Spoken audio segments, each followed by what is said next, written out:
Hey there, I'm Nix, and it's been a while. How are you guys enjoying the title update 2.5 so far? With the release of the 9 stars monsters, it seems like some people are struggling in dealing with them, so I took this opportunity to start what I think it could be a series of videos about how to handle certain monsters with the Charge Blade. This is in no way, shape or form a video telling you that you need to play a certain way or telling you that the way I play is the better way. Here I just plan to share how you can take advantage of some openings or when you shouldn't, so you won't cart and lose that one investigation you have with ton of rewards. The Artian Paralysis Charge Blade will be our weapon of choice. We can go for 2 variations of Artian reinforcements here. 4 attacks plus 1 sharpness or 3 attacks plus 2 sharpness. My personal recommendation is the latter, as the fight normally takes a long time, the second sharpness reinforcement comes in handy. With this weapon, we can pull maybe 1 or 2 paralysis during the fight. We can also AED his head for KOs since it's an impact fire charge blade. The Fire Artian Charge Blade can also be viable for fighting Gore. However, Gore elemental hits on values are not that good, reaching the max value of 20 in multiple parts of his body. But extra damage is still extra damage. This Charge Blade is outperformed because of the free CC the Para Artian gives you. But if you still want to go for element, you also have 2 choices here. 4 elements plus 1 sharpness reinforcement or 3 attacks plus 2 sharpness. Personally, I use the latter for the most part. In case you haven't farmed an Artian weapon yet, shame on you, you can make use of the Guardian Albatos Charge Blade, which is Guardian Rathalos CB. This weapon is actually a very solid choice because it is a fire element weapon, but it has impact files. The problem with the Guardian Albatos is its sharpness and slots. The sharpness can be mitigated because this weapon comes with Master's Touch, which is very helpful, but because of the slots, you will maybe sacrifice important skills that can be very useful during the fight. All armor pieces used here are fully upgraded to their maximum defense values, and you should do this as soon as possible. We will not be stacking defensive skills to enhance survivability. The best defensive skill is learning his patterns, and if you really want to slot something that will help you not card, slot in Evade Window. If there are free slots, you can also slot in Divine Blessing, which is more helpful overall than Defense Boost. With the introduction of RNG Charms in the game, the builds I'm going to suggest here can be modified. All of them can be built with craftable charms, so we won't be dependable on RNG to get a good damage in. First is the standard 4 pieces Gore build. Since Gore spends a lot of time in its frenzy state, Agitator is a key skill here, giving us plus 20 attack and plus 15% affinity. Maximum might 3 so we can get 30% affinity while our stamina bar is filled, Antivirus 3 to combo with Black Eclipse and give us plus 25% affinity. Coalescence is also present, activating when overcoming the frenzy provided by Black Eclipse and boosting our elemental or status build-up.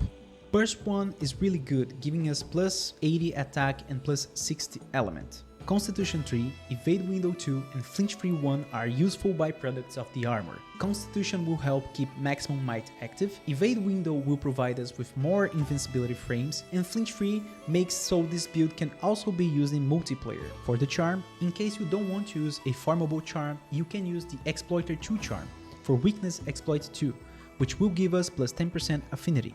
The point here is, we'll be using the Black Eclipse 2 set bonus, which will provide us with plus 15 attack every time we get rid of the frenzy, which will happen very often during this fight as long as you keep hitting Gore. With all the skills active, we'll reach 85% affinity. Our second build will make use of the Lord's Soul set bonus, which will give us a 5% raw buff based on the currently equipped weapon, and also Black Eclipse 1. This build loses in DPS if we compare it to the 4 pieces Gore build, but we'll have access to Guts, which will give us the ability to tank a 1-hit kill attack. Furthermore, you can combo Guts with Moxie by eating the Sealed Garlic or Specialty Sealed Garlic, which can be obtained from Nata's trading system. Making use of this combo makes Moxie take priority over Guts. This way, when you get hit by an attack that would kill you, instead of losing Guts, you'll be losing Moxie first. Here we'll have Agitator 5, Maximum Might 3, Antivirus 3, Weakness Exploit 1 and Burst 1 as the core skills. We'll still have Constitution 2 to help with Maximum Might and Evade Window 2 for the iframes. New here are the following skills. Quick Shift 3 is very helpful for shift and healing, Evade Extender 2 will help evading further away from his attack, and Stamina Surge 1 will also help with maximum might. For the charm here, you can also use the Exploiter 2 charm for an extra 10% affinity. With this build, we'll achieve 90% affinity when everything is active. This here is sort of a mean build, as we'll be using Adrenaline Rush with the Razor's Edge set bonus and the Black Eclipse 1. As stated before, we'll be using Adrenaline Rush 5, which will grant us plus 30 attack while active. You might be wondering, why Adrenaline Rush? You have a shield, just block Gore's attacks, duh. Gore is a Savage X heavy matchup, and a lot of times you'll be holding the weapon on its X form. Because of this, you won't be able to defend a lot, especially during phase 1. Since in these situations we'll be forced to iframe attacks, at least let's take advantage of this situation by getting a buff during perfectly timed evasions. Agitator 5 is still present due to its uptime, followed by Adrenaline Rush 5, Maximum Might 3, Antivirus 3, Burst 1 and Coalescence 1. You might also be wondering, you say you want us to evade, but we only have Evade Window 2, are you insane? Here we'll take advantage of the Tumbler Meal. This skill can be activated by eating the Mud Shrimp or Turbid Shrimp. Both can be also obtained through Nata's trading system. Mud Shrimp is equivalent to Evade Window 2,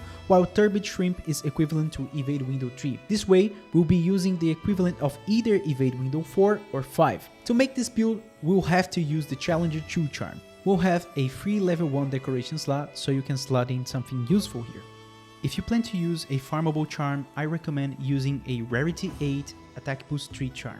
This will allow you to have Attack Boost 5 in your build without occupying a lot of weapon slots. If you don't have one, use a charm that will free a weapon decoration slot.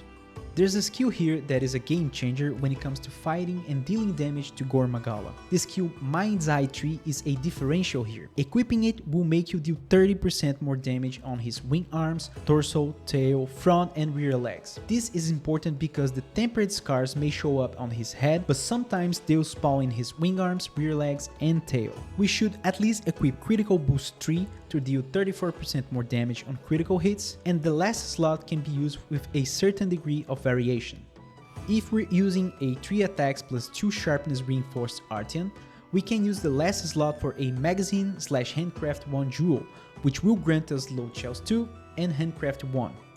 If we're using 4 attacks plus 1 sharpness reinforced Artian, we can slot a razor sharp plus handcraft 1 jewel, granting us with razor sharp 3 and handicraft 1. For the food skills, we'll eat the following ingredients. First slot, always meat for a small raw damage buff. The second slot can be used for the sealed garlic or specialty sealed garlic if we're using the Lord's Soul build. Mud or turbid shrimp if we're using the 4 pieces gore or adrenaline rush builds. On the third slot, we can use the wild seed oil to enhance the status buildup or the Eastern honey to get the medic meal buff in case we're using the elemental charge blade. Remember to use the following buffs before entering the quest: Mega Demon Drug, Demon Powder and Might Seed for an attack buff, and Mega Armor Skin, Hard Shell Powder and Adamant Seed for the defensive buff. Make sure to use a build with Free Meal 3 and Item Prolonger 3 when applying these buffs, as this will make the buff last longer and or make you not spend your items. Bring your Palico with a Paralysis weapon. The Butterfly 1 Alpha is the current best paralysis weapon for the Palico. Also, make sure to have done all the Palico side quests to have access to all your Palico skills. Look, I'm gonna be honest here. He has a lot of HP and hits really hard, so the fastest way to hunt him will be in the Ice Shard Cliffs map. This is because the best times we've got so far were obtained by dropping boulders on him. If you're interested in doing it fast, I recommend you check Hunter Guilds and Pong's speedruns to have an idea of what route to follow to drop more boulders on him. If you're interested in learning the fight overall, then you're in the right place. I'll be doing the hunt in the arena, so no boulders, no immersive environmental bullshit. I'm looking at you, Hafma. Help me! Help me! Nick! no multiplayer, just you, your Palico, and Gore Magala. Also, the only trap we'll be using is to capture him. I'll be dividing the hunt into two parts, phase 1 for his normal and enraged state, and phase 2 for his frenzy state. With all that out of the way, let's talk openings. At the beginning of the fight, Gore usually do the same start sequence, which is roar, taunt, one hand smash, enrage, and ground throw. I usually start by building KO with AEDs or activating Adrenaline Rush and Razor's Edge.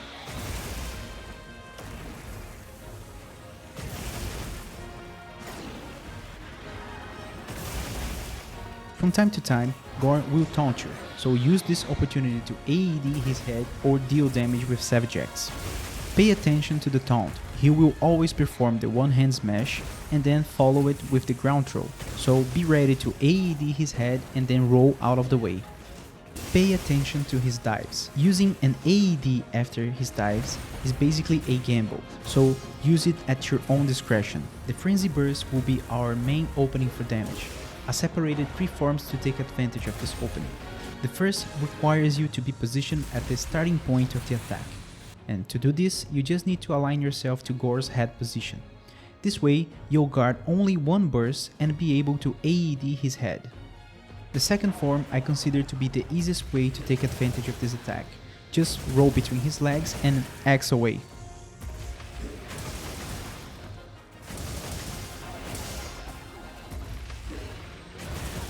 Third one can be a bit annoying, but will also guarantee that you'll be positioned to hit his head afterwards. As soon as he starts the attack, walk into position with X in hand and then roll into the opposite direction. The double swing can also be used as an opening, but normally Gore finishes this attack being positioned behind you, so your AED can hit his legs, his tail, or nothing at all. Also, this attack hits twice, so there's a chance you will be locked in the guard animation. Careful not to confuse it with his headbutt. The headbutt is a very short opening which is not very viable to counter AED. The tail sweep is the last opening. His head and tail are the main hitboxes of the attack, so pay attention to not be hit by both or forget about one of them. You can position yourself below him and X away at his legs, or counter AED his tail so you can AED follow up his head. During phase 2, we actually gain more openings to counter AED his head. During this phase, his wing arms also become weak points, so we can focus on them too. Our first opening is during his roar. We can either perfect block into AED or evade and use the Savage X on his head.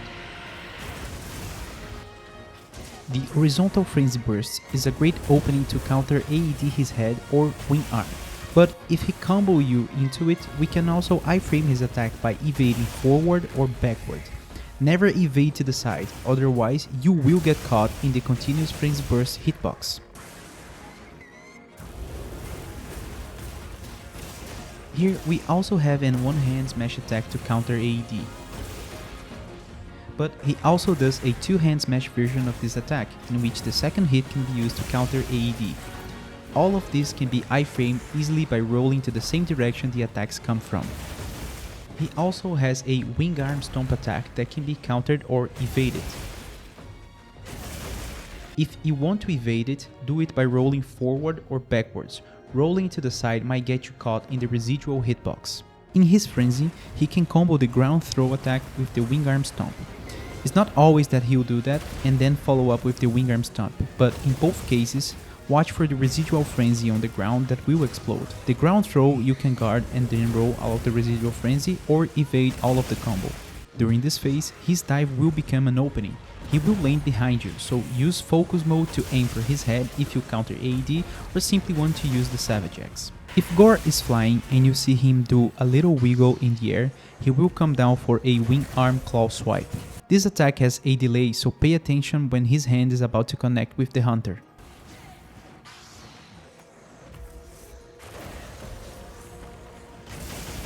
His pin attack is a gamble opening, go for it at your own discretion.